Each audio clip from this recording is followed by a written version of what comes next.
ராஜயோகாதிபதியாகிய செவ்வாய் 11ஆம் இடத்திலேயே மாதம் முழுக்க இருக்கிறார். சனி 9ஆம் இடத்துல இருக்கிறார். ராகு 8ல இருக்கிறார். கேது 2ஆம் இடத்துல இருக்கிறார்.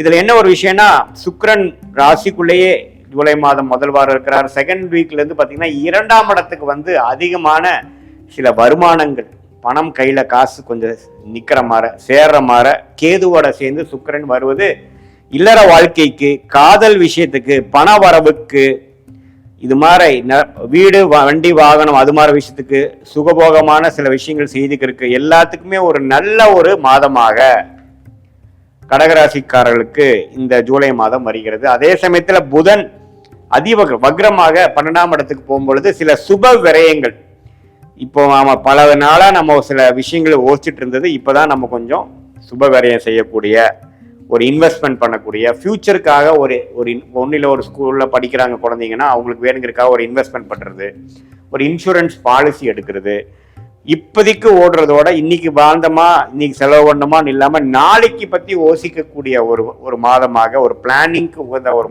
மாதமாக வருகிறது.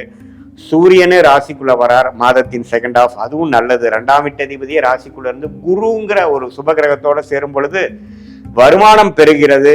இது மாதிரி அரசு சார்ந்த விஷயத்தில் இருக்கிறவங்களுக்கு, அரசியல்வாதிகளாக இருந்தாலும் சரி, கவர்மெண்ட் ஜாப்ல இருக்கிறவங்களுக்குலாம் ஒரு நல்ல வாய்ப்புகள், நல்ல முன்னேற்றங்கள், நல்ல விசிபிலிட்டி, ரெகக்னிஷன்லாம் கிடைக்கக்கூடிய அமைப்புகள் இருக்கு.